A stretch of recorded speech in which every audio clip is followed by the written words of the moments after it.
Be'ezrat Hashem, dans ce cours, on va prendre un texte qui se trouve dans le livre des rois, Malachim Aleph, premier chapitre, qui parle des derniers jours de la vie du roi David. Et contrairement à l'apparence du texte, on va voir qu'en fait, il y a des choses bien plus profondes cachées là-dedans. Qu'est-ce qui est marqué dans ce chapitre-là, le premier au premier verset? Ve'ameler David Zaken ba bayamim. Le roi David était vieux, vient dans les jours. Le mot ba bayamim n'a pas de sens. On veut nous dire qu'il est vieux, d'accord, mais ça veut dire vient dans les jours. On va le voir tout de suite, c'est plusieurs questions que pose le Harizal, mais entre autres celle-là. Ensuite, c'est marqué Vayechasu bebgadim velo yachamlo. On le couvre avec des vêtements et il a quand même froid, il n'a pas chaud. C'est surprenant. On ne peut pas trouver des vêtements, on ne peut pas allumer quelque chose il manque des moyens de chauffer la pièce dans laquelle se trouve le roi. Bien sûr que non.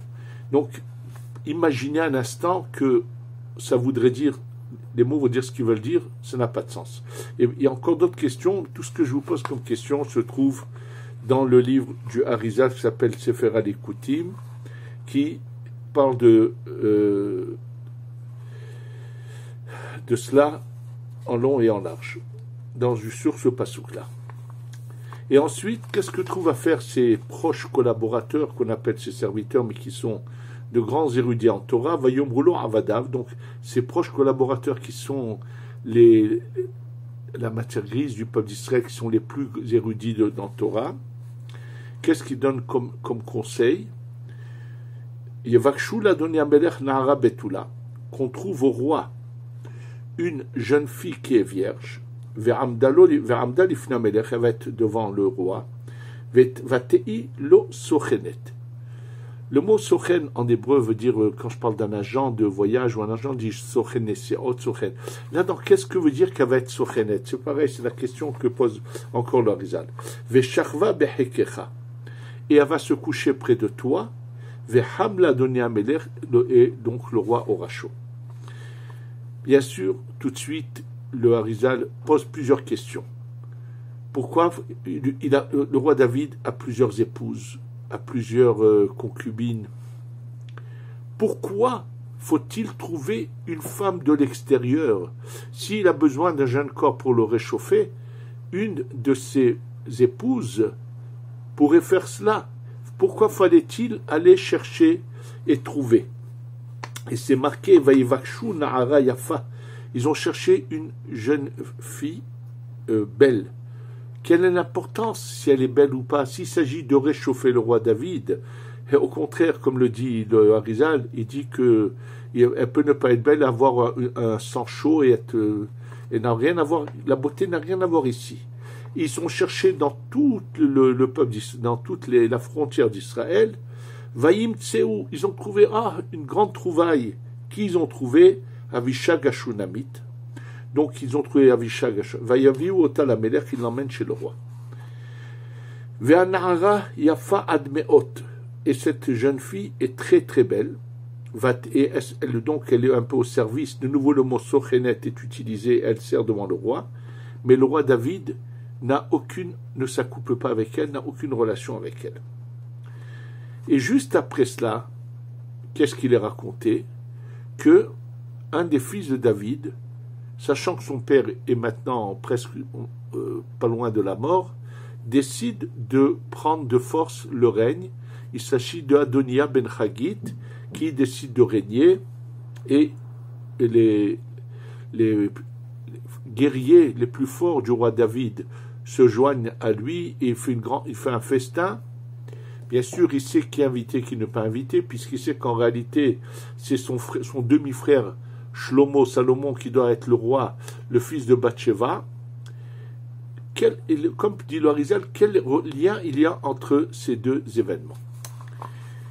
Et ensuite, une des questions aussi que pose le Harizal, quelle était l'importance si cette jeune fille était vierge ou si elle n'avait pas été vierge? En quoi ça change si c'est pour le réchauffer? Alors pour nous expliquer cela, le Harizal emmène les paroles du Zohar qui parlent de quelque chose de semblable qu'on a trouvé au sujet de Avraham Avinu. Avraham Avinu, il est dit des paroles semblables. Avraham Zaken Babayamim, donc Avraham Zaken, et c'est marqué qu'il est béni. Bref, autre question que pose le Harizal, c'est de savoir, nous savons que David vit 70 ans, et c'est ce que lui ont donné Avraham, d'un côté, Adam Arishon, et également, de nouveau, les 70 ans lui ont été donnés par Avraham, Yaakov et Yosef. Pourquoi 70? Pourquoi il est décédé un Shabbat? Alors, pour nous expliquer tout cela, il ramène, donc le Harizal, les paroles du Zohar, qui sont également ramenées, j'ai eu l'occasion de vous le dire, par le Or HaChaim HaKadosh, Rabbi Chaim Ben Attar. On parle dans la paracha de Vaïri. En fait, ce qu'il faut savoir, c'est que la personne, le nombre de jours qu'elle a à vivre, c'est-à-dire les années pendant lesquelles elle doit vivre, pendant toute cette période-là, elle va se confectionner un vêtement spirituel. Parce que sans vêtements, elle ne peut pas rentrer au Gan Eden. Et ça va être l'occasion d'expliquer un sujet très important, qui est quels sont les cas dans lesquels on décide au ciel de renvoyer la personne en réincarnation en Gilgul. En fait, quand quelqu'un, malheureusement, a fauté toute sa vie, et en plus n'a pas appliqué les mitzvot d'une manière générale, il en a fait quelques-unes, mais il ne les a pas appliquées, sachez que cette personne, lorsqu'elle arrive là-haut, ça ne servirait à rien de le punir en le mettant dans ce qu'on appelle le Guinam, l'enfer, où il passerait une sorte de nettoyage. Parce que même si on décrétait sur lui, je ne sais pas combien d'années de souffrance pour le nettoyer, mais une fois nettoyé, que se passera-t-il? Comment pourra-t-il avoir accès au Gan Eden? D'ailleurs, cette question, ce sujet-là est abordé plusieurs fois par le Harizal, entre autres, lorsqu'il dit dans la Gemara au sujet de celui qu'on appelle Rabbi Eliezer ben Dordeye, qui est en fait un personnage qui toute sa vie a fauté, est à la recherche de prostituées de grande beauté, ainsi de suite, et qui fait tchouva les derniers moments de sa vie, les derniers instants de sa vie. Et finalement il meurt dans la tchouva, et il y a une voix du ciel qui dit on l'invite à venir au Gan Eden. Et là, bien sûr que là, le Harizal pose tout de suite la question, comment va-t-il rentrer au Gan Eden s'il n'a pas de vêtements spirituels pour y rentrer? Il faut un vêtement qu'on appelle Chalouka des Rabbanan. Et la réponse qu'il donne, j'ai eu l'occasion de vous en faire un cours là-dessus, c'est qu'on lui donne toutes les mitzvot qu'a fait ce fameux Kohen Gadol qu'on appelle Yochanan Kohen Gadol, qui à la fin de sa vie, malheureusement, change de chemin, devient ce qu'on appelle un tzedoki, et donc perd tout ce qu'il a fait, et tout ce qu'il a accumulé comme Torah mitzvot, on le donne à Eliezer ben Dordeye. Pourquoi? Ça a été un cours qui a été fait là-dessus, on en reparlera, mais pour vous expliquer ce que c'est ce vêtement, je vous rappellerai très brièvement un cours où j'ai parlé de cela, de Yosef Haganan de Ashkelon, Yosef le jardinier de Ashkelon. Je vous rappelais brièvement les choses pour comprendre quel est le sens de ces vêtements dont il faut avoir pour aller au Gan Eden. L'histoire que j'ai eu l'occasion de vous citer dans un des cours, il s'agit à l'époque du temple où Rabbi Eliezer et Rabbi Yoshua, une veille de Kippour, vont au temple, ils voient un ange, ils ont une vision spirituelle, un ange avec un vêtement spirituel, et il lui manque une finition à ce vêtement. Quand il pose la question, est-ce que ça vous concerne? Non, ça ne les concerne pas. Est-ce que c'est le vêtement d'un des deux? Il leur dit non, pas du tout. Il leur dit de qui il s'agit, et eux vont après la fête de Sukkot aller voir ce monsieur pour lui dire qu'il doit essayer d'arranger, finir son vêtement. Et c'est ce qu'il fait. En tout cas, ça veut dire que lorsque la personne quitte ce monde et arrive, Il faut qu'elle ait un vêtement pour pouvoir rentrer au Gan Eden. Si elle a fait des mitzvot toute sa vie, et que des fois elle a fauté et qu'elle n'a pas fait une teshuva là-dessus, alors bien sûr qu'on va la punir par ce qu'on appelle le Gehenam, traduit en français l'enfer. C'est un lieu de nettoyage où on va finalement nettoyer ces tâches qu'il aurait fait par rapport aux fautes qu'il a commises sans lesquelles il n'a pas fait de teshuva. Mais s'il a fait teshuva, il n'y a pas de problème. Donc chacun a un certain temps dans la vie pour faire ce vêtement. Et là, le Harizal nous enseigne que, en réalité, David Ameler a réussi à faire en 70 ans ce qu'a fait Avraham Avinu en 75 ans. Oui, ça veut dire que David a vraiment fait tout ce qui était en sa possibilité et est arrivé à une perfection inimaginable qu'en 70 ans, David confectionne ce vêtement qui le concerne. Arrivent les derniers moments de sa vie, et là, quand on nous parle de vêtements, il ne s'agit pas de la couverture dans le lit dans lequel il était couvert, qu'on le couvre, il n'a pas chaud, pas du tout, il s'agit tout à fait d'autre chose. David et son entourage, qui ont le roi HaKodesh, cette vision spirituelle céleste, voient que les vêtements spirituels qu'il a confectionnés ont besoin d'une certaine finition qui lui manque. Pourquoi manque-t-il une finition? C'est ce qu'on va expliquer tout de suite. En fait, le roi David va commettre deux sortes d'erreurs. Attention, c'est pas fauté, mais des erreurs. La première, c'est quand il va prendre Bathsheba, qui était sa destinée, mais il l'a prise trop tôt, il a commis une erreur. Malheureusement, bien qu'il a fait tchouva là-dessus, Akadosh Baruch Hu, qui est très méticuleux avec ses proches, ceux qu'il aime et qui sont les plus proches de lui, lui a fait subir une souffrance terrible pour réparer cela.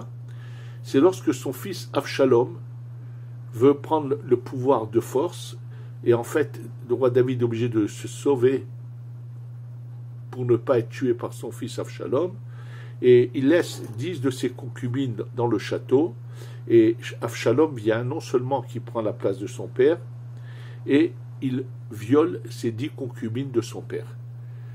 Et bien sûr, le roi David passe une souffrance terrible, que son propre fils le chasse de son règne, et veut prendre sa place, et viole ses concubines à lui. Finalement, il se soumet et accepte ce que Dieu a fait, et donc finalement il répare ça. Donc c'est une action qui a été faite, qui est réparée par une souffrance ou une action où il se sauve. Mais il reste encore quelque chose au roi David à réparer, qui est au niveau seulement de la pensée et pas au niveau de l'action. De quelle faute s'agit-il qui est au niveau de la pensée, pas de l'action? C'est lorsque, au début du règne du roi David, c'est-à-dire avant qu'il soit intronisé comme le roi de tout Israël, il doit se sauver, il est en combat, il est poursuivi. Et là, lorsqu'il arrive avant Rosh Hashanah, près de l'endroit où se trouve Naval à Carmélie, qui demande l'hospice, et Naval parle très mal vis-à-vis du roi David. Le roi David veut le condamner à mort. Entre-temps, la femme de Naval à Carmélie, qui s'appelle Abigail, vient voir le roi David, vient le voir, lui apporte à manger, lui apporte et se présente. Et c'est marqué, quand elle est venue le voir, elle s'est découverte, certainement sans le vouloir. Et il y avait une sorte de provocation, surtout qu'en réalité, elle allait bientôt devenir son épouse, puisque dès que Akadosh Baruch Hu a tout de suite puni, le roi David n'a pas tué Naval, Naval a été tué par Akadosh Baruch Hu, et Abigail est devenue l'épouse. Et comme au niveau de la pensée, il avait eu une pensée qui n'était pas pure et sainte par rapport à lui, au roi David, il a fallu qu'il subisse qu'il répare, pardon, cela. Et c'est ça, c'est cette réparation qui reste à faire au moment, à la fin de sa vie. Et donc, les vêtements dont on parle ici, il s'agit de vêtements spirituels qu'il a confectionnés, mais qui ne sont pas encore à l'état d'être utilisés dès qu'il quitte ce monde. Donc avant de partir, Akadosh Baruch Hu veut lui faire réparer, et ces sages qui sont autour de lui disent la meilleure chose, c'est d'emmener une jeune fille qui sera près de lui, et que lui, qui est très belle, très attirante, et lui ne la touchera pas. Et ne pensons pas que parce qu'il est un vieillard, il est impuissant, donc c'est pour ça qu'il ne la touche pas. La Gemara en parle, c'est d'ailleurs elle-même Avishag à Shunamite. Avishag a presque les mêmes lettres qu'Avigaïl. Il y a un changement d'une lettre seulement. C'est pour ça qu'on a trouvé la personne apte à réparer ce qui s'est passé. Et qu'est-ce qu'elle lui dit, Avishag? Elle le provoque en lui disant « Pourquoi tu veux pas t'accoupler ?» Il lui dit que non. Elle lui dit parce que tu n'as plus de force. Et la Gemara de raconter qu'il l'a fait sortir, il fait venir Bathsheba, et c'est marqué qu'il était encore dans toute sa vigueur comme un tout jeune personne. C'est marqué dans les termes dans lesquels la Gemara prouve que le roi David est encore dans toute sa force, et d'ailleurs s'unit à sa couple avec Bathsheba. Et je ne vais pas donner les termes de la Gemara qui prouvent sa puissance, mais il arrive à ne pas la toucher. Et c'est pour ça qu'on prend une jeune fille vierge, pour qu'ensuite tout le monde pourra savoir qu'elle est restée vierge, qu'elle ne l'a jamais touchée. Et c'était ça la réparation que devait faire le roi David. Et naturellement, une fois qu'il fait cette réparation, elle a aussi ce roi HaKodesh, cette vision spirituelle, et on lui annonce que ça y est, il a tout réparé, qu'il pourra rentrer directement au Gan Eden, ses vêtements sont prêts. Maintenant, pourquoi le sujet de Adoniya ben Haggit est juxtaposé? Parce qu'en fait, c'est la même manière que lorsque David, pour réparer l'action avec Bathsheba, a subi qu'un de ses enfants prenne son règne, pendant un moment Avshalom qui finalement a été tué par un des guerriers de David, et David est revenu à sa place. Là, un des fils de David, Adoniya ben Haggit, veut devenir roi avant que son père quitte ce monde.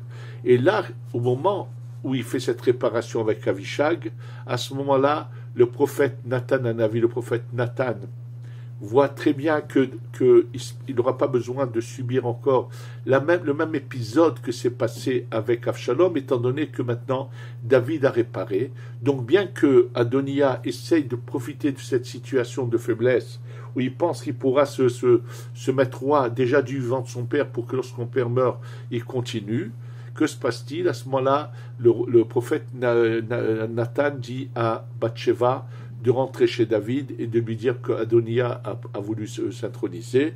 Et là, David Améler, sans combat, sans aucune difficulté, va oindre Shlomo, bien qu'il n'avait pas besoin d'être oint, puisque étant donné que son père avait été oint, donc automatiquement les descendants n'ont pas besoin de mettre cette huile sur sa tête, mais il l'a fait pour faire savoir à tout le peuple d'Israël que c'est Shlomo qui va devenir roi et non pas Adoniya. Donc sans aucune difficulté, le roi David, avec sa parole seulement, repousse ce règne que veut s'attribuer Adoniya.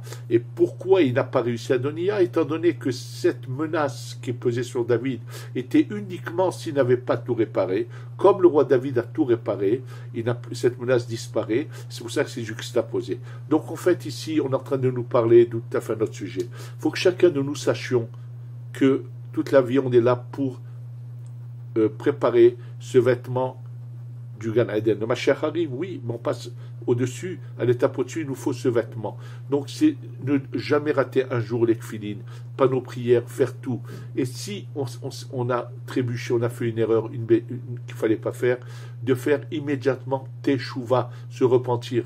Celui qui fait ça, il peut être sûr que le jour où il quitte ce monde, il monte directement au Gan Eden sans problème, puisque rien ne repousse la tchouva, et essayer de rattraper, de faire bien les mitzvot, de bien les accomplir, pour faire ce vêtement.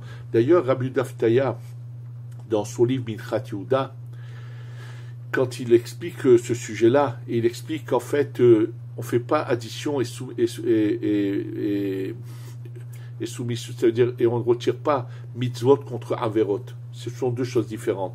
Il dit, de la même manière que lorsque quelqu'un a besoin d'un vêtement, il va s'acheter un beau costume, même s'il sait qu'un jour ça va se salir, il se dit alors, il va l'utiliser, le jour où il sera sali, il le nettoiera. Il dit, c'est pareil, Akadosh Baruch Hu nous envoie sur cette terre pour fabriquer notre costume, notre vêtement pour l'au-delà, et celui qui aura fait il aura sali et n'aura pas nettoyé en faisant tchouva, il subira ce qu'il devra subir, mais au moins il aura un vêtement pour se couvrir là-haut. Donc le sens, les mitzvot sont pour confectionner ce vêtement, c'est pas seulement les mitzvot, ne pas trébucher, ne pas transgresser, et automatiquement et faire tchouva sur les erreurs qu'on peut commettre. Et que celui qui fait ça, il peut être sûr qu'il aura l'Olam, ou lorsque le Mashiach viendra, il pourra directement passer à l'étape au-dessus. Face à Hachem, qu'on sache aller dans le sens du but de notre existence, de faire ce que nous avons à faire, et que Akadosh Baruch Hu nous délivre avec la Geoula Shlema. Shtavo bimera biyamenu. Amen.